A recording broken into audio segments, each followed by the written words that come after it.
tunjukin gitu loh bahwa Islam itu pakai akalnya gitu loh. Oke, Edwi. Ya, malam Kak Edis. Malam Kak Edwi, silakan nyalakan kamera Edwi. Bentar Kak Edis. Ya.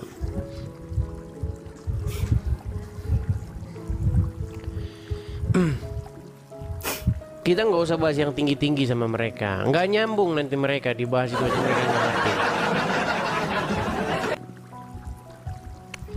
Ya, Kak Edwi Muslim atau gimana ini? Muslim. Muslim, ya apa yang mau Kak Edwi sampaikan?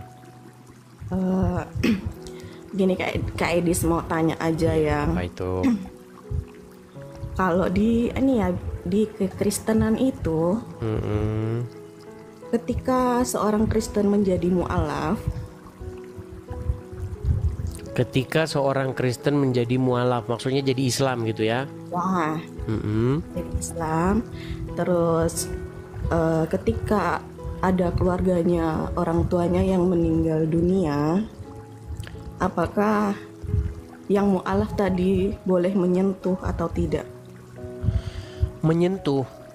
Ya, soalnya di di agama Islam itu kalau seseorang ada yang murtad keluar dari agama Islam, ketika orang tuanya meninggal atau saudaranya itu tidak boleh menyentuh, katanya begitu. Ya, jadi begini, kalau di dalam ajaran agama Islam, yang orang-orang non-muslim itu dianggap seburuk-buruknya makhluk.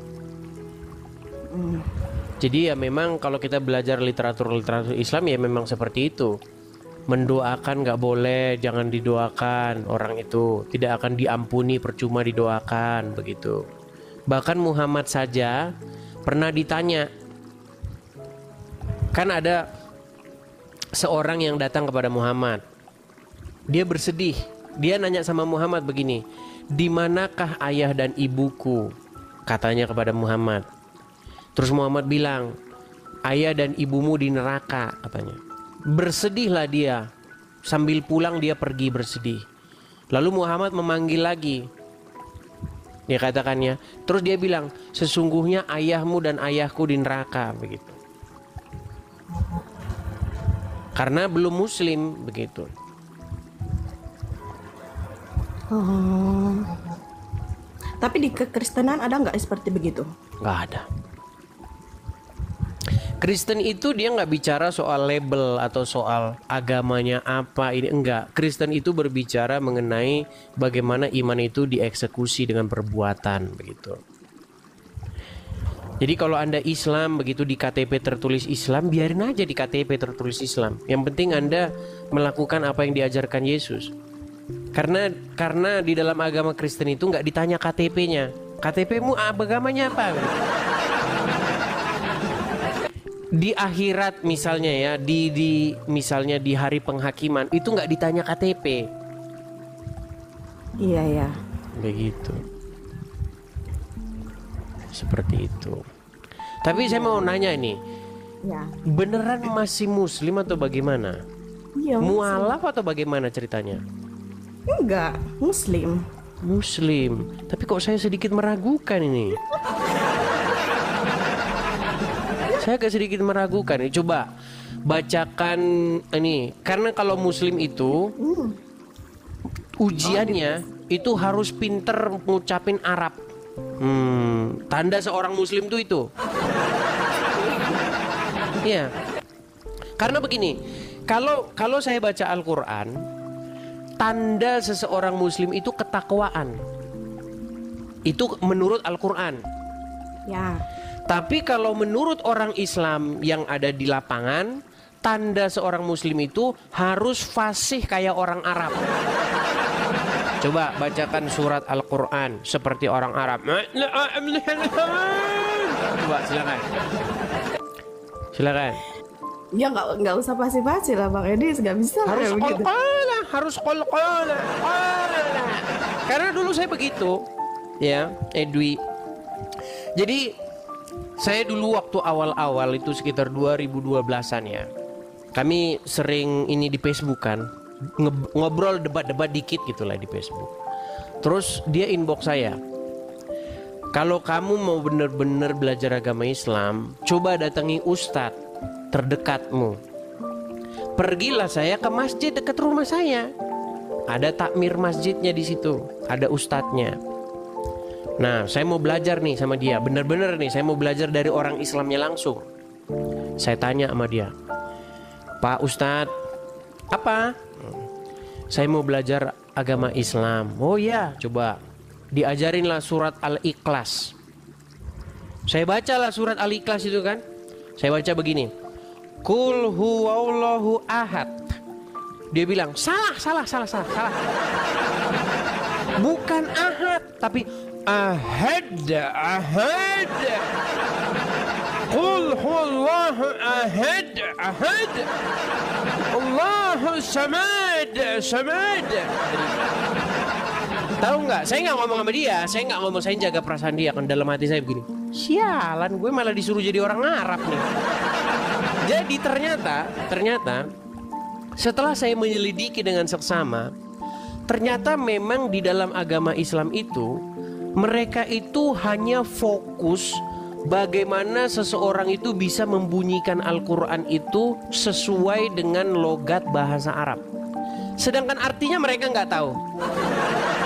Jangan harap mereka tahu artinya. Makanya kalau ujian seseorang itu muslim atau enggak dari bacaan Qur'annya, bukan dari ketakwaannya, enggak penting. Itu yang terjadi di tengah-tengah umat, itu yang terjadi. Saya harus bicara fakta. Coba Kak Edwi, coba bacakan Al-Quran, silakan. Terserah Bang Edis ya. Silakan. Mau pendek-pendek aja ya. Terserah, pendek-pendek juga nggak apa-apa. Yuk, silakan. Anas ya. Ya, silakan. A'udzubillahi minasyaitonirrajim. Bismillahirrahmanirrahim. Qul a'udzu birabbin nas, malikin nas, ilahin nas, min syarril waswasil khannas, allazi yuwaswisu fi sudurin nas, minal jinnati wan nas. Oke, sah ya, sah. Oke, Kak Edwi, gimana ini? Apakah selama Anda nonton channel saya nih? Udah berapa lama sih nonton channel saya? Berapa lama ya? Selalu mengikuti sih. Selalu mengikuti. Apa yang Kak Edwi dapatkan ini dari selama nonton channel saya ini?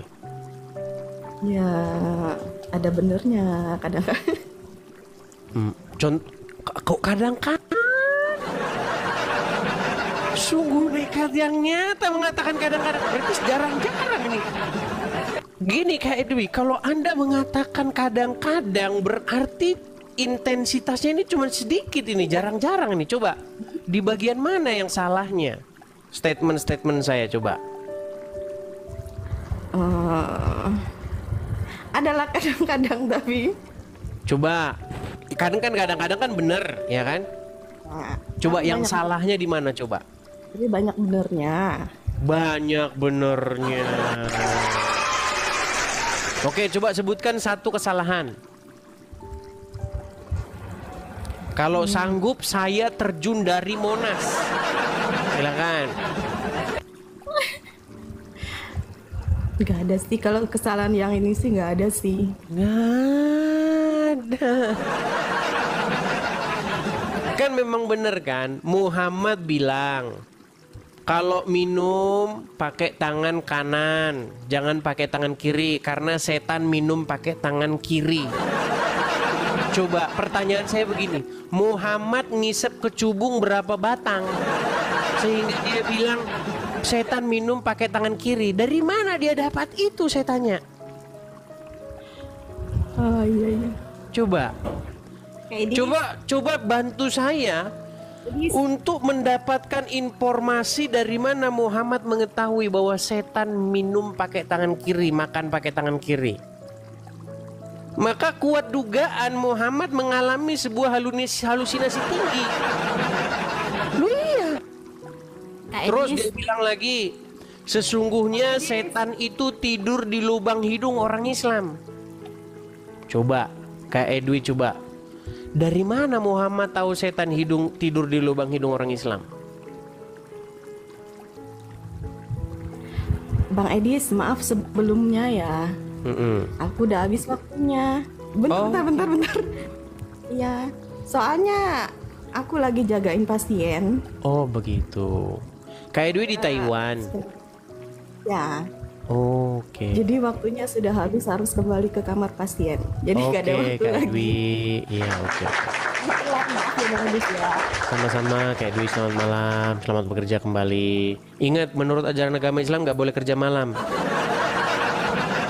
Iya, ada ayatnya dalam Al-Quran. Siang diciptakan untuk kerja, malam untuk istirahat. Nah, makanya mustahil Quran itu dijalankan. Oke, begitu ya, Kak Edwi ya.